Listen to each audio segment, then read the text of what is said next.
Kufunga pia kuna faida ya kuweza kuona mafanikio ambayo tulikuwa tuyaoni, fursa ambazo tulikuwa tuzioni kwamba tutazifanya, tunaziona. Kwa ndio maana ya kufunga. Kwa tunapowaona Waislamu wanafunga, wanamsogelea Mungu wao vizuri, wanatamani wanapomaliza mfungo wafanikiwe katika biashara zao. Umeshawahi kuona matajiri wengi ambao wanaendesha masheri? Wengi sio Wakristo, wengi ni Waislamu, kwa sababu Waislamu kwa sehemu kubwa wanapofika sehemu ya kufunga kwa Mungu wao na maelekezo ya imani yao huwa wanyenyekevu na kufuata protocol. Ndio maana Muislamu wa kweli ambaye ukamkuta huyu ni Muislamu kwenye muda wa mwezi huu, hata kama umekuja unataka kununua bidhaa ya shilingi 500,000 kwa huo muda, ni muda wa sara wa kuingia msikitini, hawezi kupokea hiyo hela yako. Atakwambia subiri uningojee hapa mpaka nitoke msikitini. Ndio maana Waislamu kwa sehemu kubwa wanafanikiwa katika maisha yao, wanajenga masheri, wanaendesha vitu vikubwa ambavyo wamefanikiwa kwa sababu wanapofika kwenye muda wa kumsikiliza Mungu wao, kumsogelea Mungu wao, kujinyenyekeza kwao, huacha kila kitu na kujinyenyekeza katika kumtafuta Mungu wao. Kwa hiyo unaingia kwa kina kumuuliza Mungu, unajinyenyekeza, unajitakasa zaidi, unasafishwa zaidi. Huko ndio maana ya kufunga, kwa maana Biblia inasema hivi: rudini kwangu kwa mioyo yenu yote kwa kufunga na kulia na kuomboleza, katika Yoeli 2:12, kama vile wanavyofanya Waislamu muda huu wa Ramadhani. Ni wanyenyekevu, huu muda sio kawaida. Huu muda ni wanyenyekevu, wanataka kukutana na Mungu wao. Na wengine kama walikuwa kwenye mahusiano kwenye mfumo wa Kiislamu, walikuwa wanaendesha mahusiano pasipo ndoa, huu mwezi hawakubaliani. Waislamu wa kweli wanatengana kwanza, wanataka kuingia kwenye mfungo wa kukutana na Mungu wao. Kunahusishwa na toba. Kwa hiyo kufunga pia kunahusishwa toba, kutubu. Kwa hiyo kufunga pia kunahusishwa kuomba msamaha kwa Mungu. Usifunge tu kwa sababu umeacha tu kula. Kufunga pia kunahusisha kutubu, ni kutafuta usamehewe na Mungu wako. Dini zote hizo unazoziona, hata Waislamu wanafunga, wenye kujua maana ya kufunga Waislamu katika mwezi wa Ramadhani wanatubu, hawaachi tu kula. Wale wanaojua maana ya kufunga Waislamu kwamba tu ili mradi saa 12 yani ifike saa 12 tufungulie, waende wakale iftari. Waislamu wa namna hiyo hamna wanachokifunga, wanabadilisha tu muda, wanabadilisha muda wa kula tu. Lakini Waislamu wa kweli na Wakristo wa kweli ambao wanajua maana ya kufunga ni kwamba wanaanza na kutubu, kujinyenyekeza. Ni wanyenyekevu. Waislamu wengi ni wanyenyekevu, huu muda wanatubu. Kwa lazima kufunga pia unaanza na toba, maombolezo, yani ya kugundua wewe wapi hauko sawasawa, umetenda watu mabaya. Kwa ukiona sasa hivi kwenye mwezi wa Ramadhani ni mwezi mtukufu wa Waislamu ambao wanatubu. Waislamu wanaojua wanatubu kwa Mungu wao, hawafungi tu kwa sababu wanaacha siku, wanasubiri saa 12 ifike wakati iftari. Waislamu wa kweli wako hivi. Na wewe Mkristo wa kweli, elewa maana ya kufunga ili Mungu aonekane kwenye maisha yako. Unaweza ukamaliza kufunga siku zako 30, siku zako 20, siku zako 15, ukawa tu umebadilisha ratiba ya kula. Kama hakuna unyenyekevu na toba ndani yake, ni sawa na bure. Maisha yako yatakuwa pale pale, mabadiliko utakuwa vile vile, kama hujajua maana ya kufunga ni nini.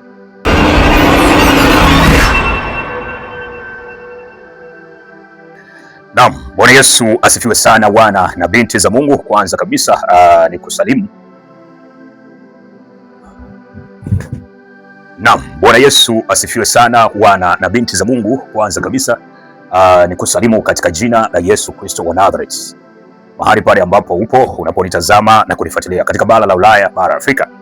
Katika siku ya leo ninatamani sana nizungumze na wewe kwa fundisho ambalo nimetamani tujifunze kwa ndugu zetu Waislamu, marafiki zetu Waislamu, wa namna ambavyo mwezi huu wapo kwenye mfungo. Ni marafiki zetu hawa ambao wamenipa funzo kubwa sana ambao nimetamani ni kuhusishe na wewe upate kujifunza. Sasa funika macho yako tupate kujifunza. Tuombe.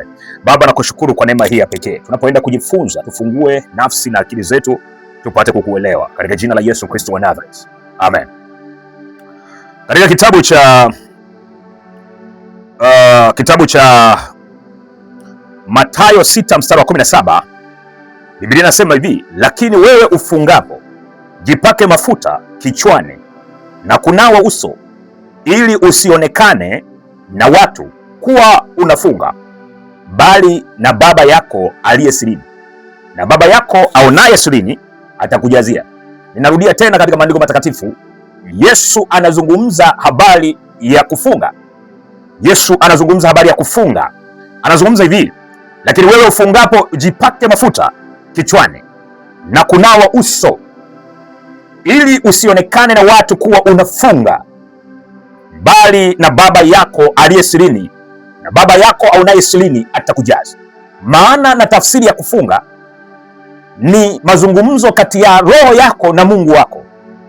Kufunga sio maonyesho, kufunga sio ratiba tu. Kufunga ni mazungumzo kati ya Mungu wako na roho yako. Kufunga ndivyo maana yake. Kufunga sio maonyesho. Kwa hiyo unapofunga, sio kila mtu unataka ajue umefunga. Kufunga ni siri ambayo unahitaji wewe na Mungu wako, unahitaji mabadiliko ya nafsi, haufanyi kama ratiba. Kwa hiyo nitoe mfano huu ambao nimetamani ni utoe. Kila mwaka Waislamu duniani kote huingia katika mwezi wa Ramadhani na huacha kula mchana, huongeza maombi kabisa, hujiazari na mambo yasiyofaa.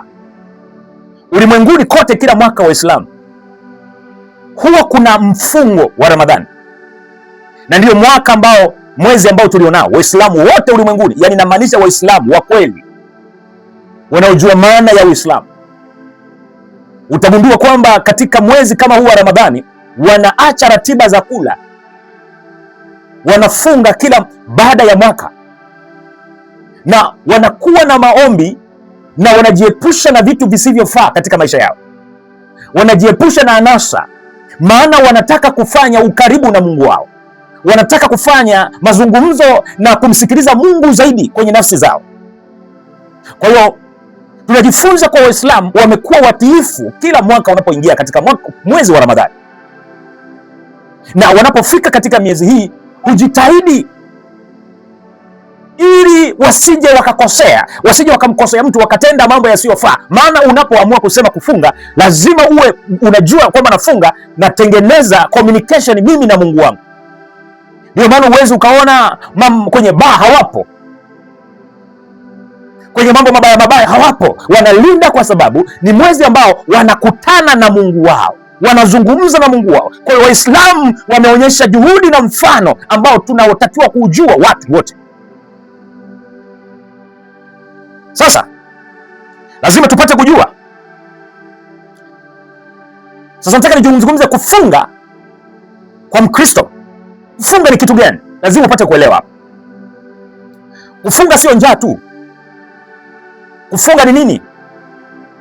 Kunyamazisha mwili ili roho isikike. Ndio maana tunaunyima mwili chakula. Ni mazungumzo ya wewe na Mungu wako katika roho. Maana roho inapokuwa iko sawa, mwili wako utastawi. Roho yako ikizungumza na Mungu, mwili wako utastawi, mambo yako yatastawi, biashara zako zitastawi. Yani roho yako ikiwa sawa sawa, inamsikiliza Mungu sawa sawa, inaijua sauti ya Mungu sawa sawa, unaona fursa mbalimbali ambazo usizoziona. Kwa hiyo kufunga sio kutokula tu. Kufunga ni kunyamazisha mwili ili roho isikike. Mwili tunaunyamazisha, roho zetu zipate kusikika mbele za Mungu. Ni kujinyenyekeza mbele za Mungu.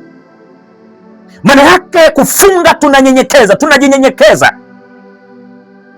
tunaenda kuwa wanyenyekevu. Kufunga ndiko tunatafuta kunyenyekea mbele za Mungu.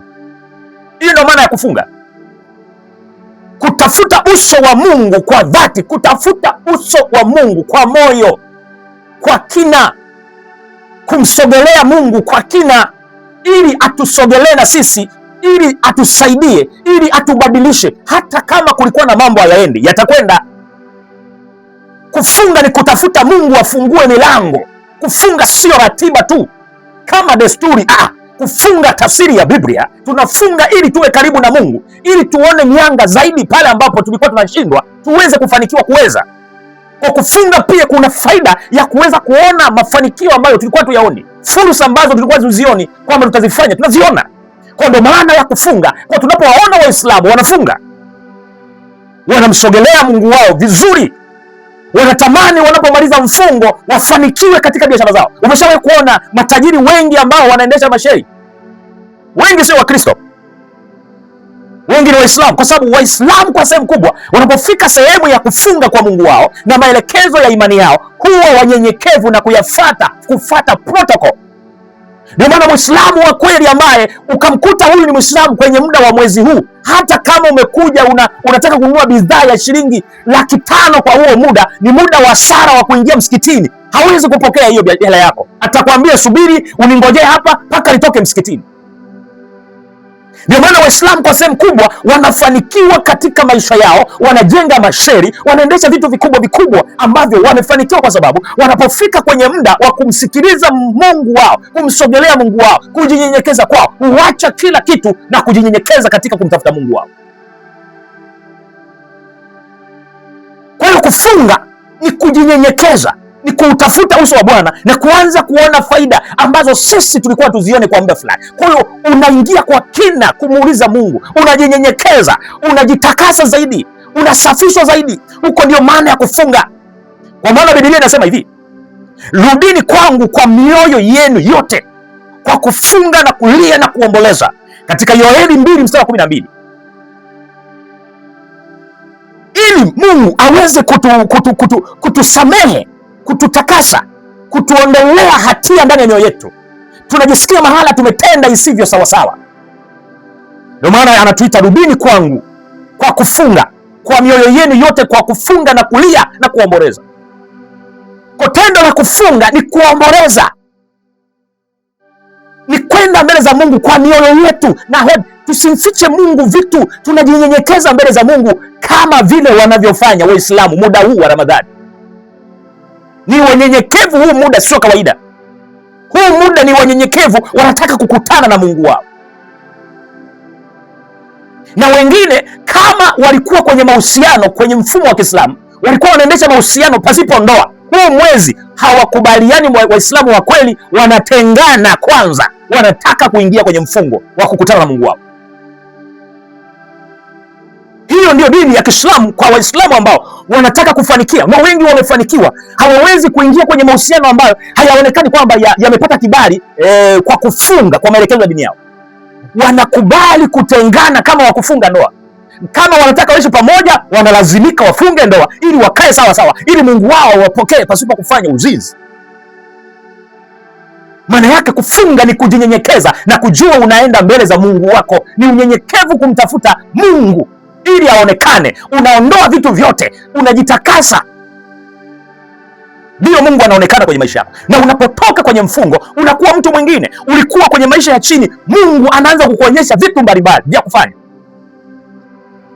Hapo tunaona kufunga kunahusishwa na toba. Kwa hiyo kufunga pia kunahusishwa toba, kutubu,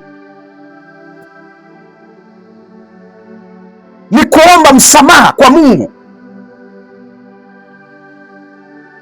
Kwa hiyo kufunga pia kunahusishwa kuomba msamaha kwa Mungu. Usifunge tu kwa sababu umeacha kula tu, umeacha tu kula. Kufunga pia kunahusisha kutubu, ni kutafuta usamehewe na Mungu wako. Dini zote hizo unazoziona, hata Waislamu wanafunga, wenye kujua maana ya kufunga Waislamu katika mwezi wa Ramadhani wanatubu, hawaachi tu kula. Wale wanaojua maana ya kufunga Waislamu kwamba tu ili mradi saa 12 yani ifike saa 12 tufungulie, waende wakale iftari. Waislamu wa namna hiyo hamna wanachokifunga, wanabadilisha tu muda, wanabadilisha muda wa kula tu. Lakini Waislamu wa kweli na Wakristo wa kweli ambao wanajua maana ya kufunga ni kwamba wanaanza na kutubu, kujinyenyekeza. Ni wanyenyekevu. Waislamu wengi ni wanyenyekevu huu muda, wanatubu, wanakuwa ni wacha Mungu. Kwa lazima kufunga pia unaanza na toba, maombolezo, yani ya kugundua wewe wapi hauko sawa sawa. Umetenda watu mabaya, umeongea mambo mabaya, umewasengenya watu, umechonganisha watu, umeroga watu, umeua watu, umewafanyia watu mambo mabaya. Muislamu na Mkristo anapofika kwenye kitu kinaitwa kufunga, unaanza na kutubu. Usifunge lakini hakuna toba. Kufunga kunaenda na kwenye toba. Kama hukuna toba, kama utubu, kama uombolezi, kama huwezi kulia mbele za Mungu, kwamba kulia sio mpaka utoe machozi. Inaposema kulia sio kwamba machozi, moyo wako kuamua kutubu, kujinyenyekeza, kutubu kwenye moyo wako. Kwa ukiona sasa hivi kwenye mwezi wa Ramadhani ni mwezi mtukufu kwa Waislamu ambao wanatubu. Waislamu wanaojua wanatubu kwa Mungu wao, hawafungi tu kwa sababu wanaacha siku, wanasubiri saa 12 ifike wakati iftari. Waislamu wa kweli wako hivi. Na wewe Mkristo wa kweli, elewa maana ya kufunga ili Mungu aonekane kwenye maisha yako. Unaweza ukamaliza kufunga siku zako 30, siku zako 20, siku zako 15, ukawa tu umebadilisha ratiba ya kula. Kama hakuna unyenyekevu na toba ndani yake, ni sawa na bure. Maisha yako yatakuwa pale pale, mabadiliko utakuwa vile vile, kama hujajua maana ya kufunga ni nini. Kwa tunawaona Waislamu, tunawaona wanajenga masheri, tunaona wanafanikiwa, tunaona wapiga hatua kwa sababu wanakubali kunyenyekea katika mwezi wa Ramadhani. Kwa imani yao wanakutana na Mungu wao na wanafuatilia kanuni kweli kweli. Sasa naongea na Wakristo ambao hawajui maana ya kufunga. Umefunga lakini unaendelea na mambo yako mengine hapo. Huko sio kufunga. Ndio maana mara nyingi sana tujifunze kwa Waislamu wanachokifanya. Wewe ni Mkristo, umefunga lakini bado unaendelea na uko na mahusiano na mtu ambaye haukuja funga naye. Yaani upo tu Mkristo. Sasa umefunga kufanya nini? Umefunga kufanya nini? Umefunga wewe Mkristo lakini bado unaenda baa. Umefunga wewe Mkristo unaenda disco jioni. Umefunga nini? Umebadilisha muda wa kula tu. Ni bora ungekula tu. Ndio. Unajua hata Yesu mwenyewe alifunga. Yesu kabla ya kuanza kazi yake ama huduma hapa duniani, Biblia inasema akaongozwa na Roho nyikani akafunga siku 40. Yesu kabla hajaanza kufanya kazi yake duniani ya kuhubiri hapa duniani, alifunga siku 40. Katika Injili ya Luka 4 mstari wa kwanza mpaka 2 utaona hapo maneno hapo. Kama mwana wa Mungu alifunga, je, sisi tunadharau nini? Kufunga uvunja kiburi. Yaani kama una kiburi, unajua kuna wanadamu wana kiburi. Yaani hata ukimwangalia tu hivi hapa unagundua bila hata ya kuongea, utagundua tu huyu mtu ana kiburi. Yaani ukimwangalia unasema huyu mwanamke ana kiburi. Hapana, huyu sio mwanamke wa kuoa mimi. Hivi umeshawahi kuona mtu anakosa nafasi fulani kwa sababu ya muonekano wake? Yaani unaweza kumwangalia tu mwanaume fulani unasema ila huyu mwanaume hapana. Anavyoonekana tu ana kiburi. Unajua kukutana na mtu huyo. Yaani unaonekana una kiburi mpaka umeniona mimi na kiburi. Unavyoonekana umevikwa muonekano wa kiburi hata kabla mtu hajakana wewe. Kwa unapofunga kiburi pia kinaondoka. Maana unamtafuta Mungu, kiburi kinaondoka. Kufunga kuna faida. Kiburi, kuvunja kiburi. Kiburi cha uzima.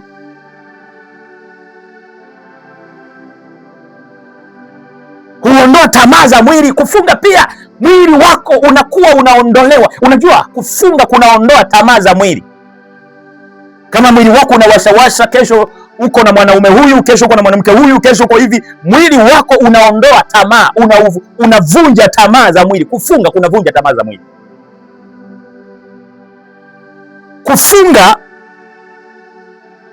Kufunga hufungua masikio ya roho ili kumsikia Mungu zaidi. Kusikia vitu ambavyo hujavisikia, kusikia vitu ambavyo huvisikii, kuona vitu, kufungua masikio ya rohoni. Kuna masikio ambayo, kuna mambo ambayo tunakuwa tuyasikii, mambo ambayo tunatakiwa tuyafanye kwenye maisha yetu, mambo tunafanya kwa wakati fulani. Kuna mambo ambayo unatakiwa ujue majira, kuna sauti lazima usikie, kuna kitu gani muda huo ufanye, biashara gani ufanye huo muda, ufanye nini katika majira hayo. Usikie sauti ya Mungu inakuzuia usiende kwenye mji huo, kuna madhara, usiende kesho sehemu fulani utapata shida. Kuna sauti, unakuwa umefungua masikio ya rohoni, unakuwa unasikia sauti ambazo wengine hawazisikii. Faida ya kufunga. Waislamu wana nidhamu. Kutoka Ramadhani tunaona hivi, nidhamu ya pamoja, utii kwa mafundisho yao, kujitoa kwa moyo wote. Imani haiishi kwa maneno peke yake. Imani inaonekana katika kujitoa. Imani ya kweli ina nidhamu. Ndio maana Waislamu wana nidhamu. Hivi umeshajua kwamba Waislamu ni wanyenyekevu sana? Ukitaka kugundua, kwa sehemu kubwa Kristo tumekuwa tuna viburi. Waislamu wa kweli, wanawake, wanaume ambao ni Waislamu wa kweli ni wanyenyekevu kweli kweli. Ndio maana nakwambia kwa sehemu nyingi huaga nakwambia fanya kazi kwenye biashara yako na Muislamu, sio Mkristo. Ukikutana na Muislamu wa kweli, yani nakwambia hivi, yani anajua maana ya unyenyekevu, maana ya uaminifu. Waislamu wengi wa kweli kabisa ambao wanaijua imani yao vizuri ni wanyenyekevu kweli kweli. Mimi ninaishi na Waislamu, mimi nadili na Waislamu, naongea na Waislamu, naongea na mashehe, ninajua Waislamu wa kweli ni wanyenyekevu, kwa sababu wanapofika kwenye swala la mwezi wa Ramadhani kumtafuta Mungu wao kwa kumaanisha. Tujifunze kwetu sisi, mjifunze kwa Waislamu wanachokifanya. Wewe Mkristo, jua maana ya unyenyekevu, kuonyesha vitendo, umoja. Angalia walivyo wamoja, nidhamu yao vizuri. Lakini lazima tukumbuke jambo moja, kumfunga hakumfanyi mtu awe karibu na Mungu kama moyo haujabadilika. Yaani kufunga pia hakutoshi tu kwamba nimefunga, kama wewe moyo wako haujakubali ubadilike, itakuwa sawa na bure. Biblia inasema hivi, je, kufunga kama huku ndiko mliochagua, si kufungua minyororo ya uovu? Isaya 54:5 mpaka 6.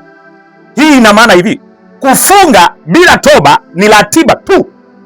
Yaani kufunga bila kutubu, lazima uelewe kwamba hiyo ni ratiba tu.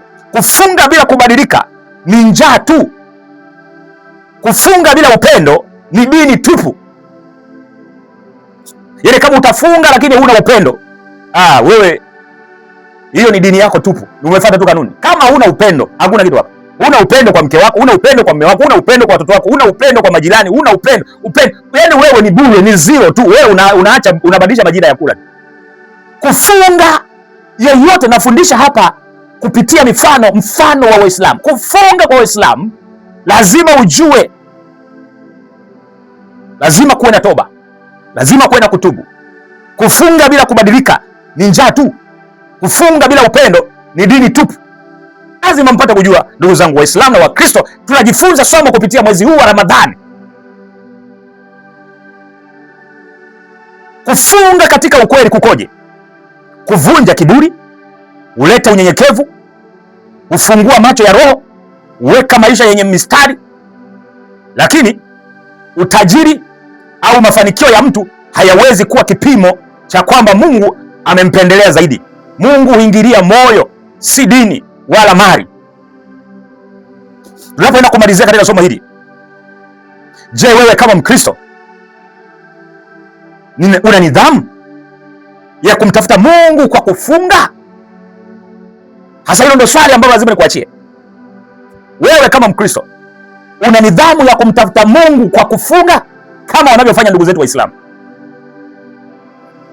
Una nidhamu kama wanaoitoa Waislamu? Wako tayari kufunga duka, muda wa swala umefika, ondoka na hela yako, nataka niende msikitini.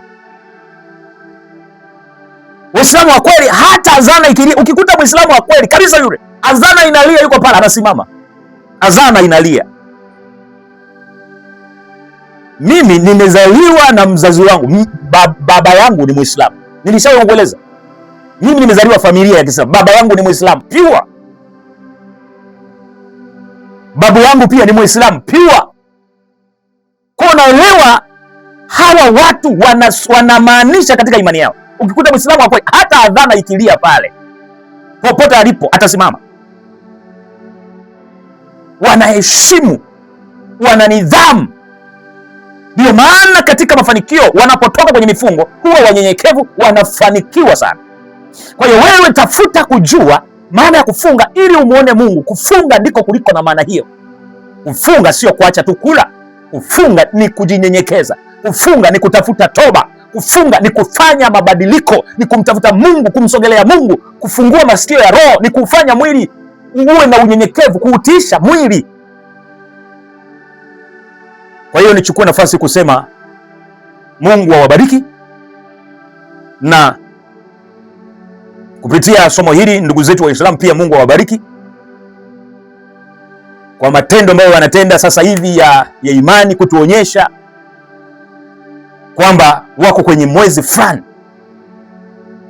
ni muda ambao wa kujinyenyekeza kwao. Basi na sisi tunajifunza kwao, kuona wale ambao hatujui maana ya kufunga, nidhamu inatakiwa onekane.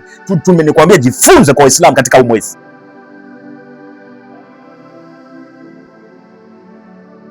Nichukua nafasi kusema Mungu akubariki wewe ambaye umesikiliza somo hili. Mwenyezi Mungu awe pamoja na wewe. Umejifunza maana ya kufunga. Ukitaka kumwona Mungu zaidi ni muhimu kufunga. Yesu alifunga siku 40. Na wewe unataka kuona mabadiliko? Tenga muda wa kuongea na Mungu wako. Funga. Lakini amesema unapofunga usijionyeshe kama umefunga. Kwa sababu kufunga sio maonyesho. Kufunga ni private, wewe na Mungu wako. Unataka kuongea nini na Mungu wako? Kwa hiyo funga sio maonyesho. Lakini kufunga kuleti maana kama hutatubu, kama hutajinyenyekeza mbele za Mungu. Fanya mapatano na Mungu wako. Nikutakie neema na baraka za Yesu Kristo wa Nazareth. Amen. Asante.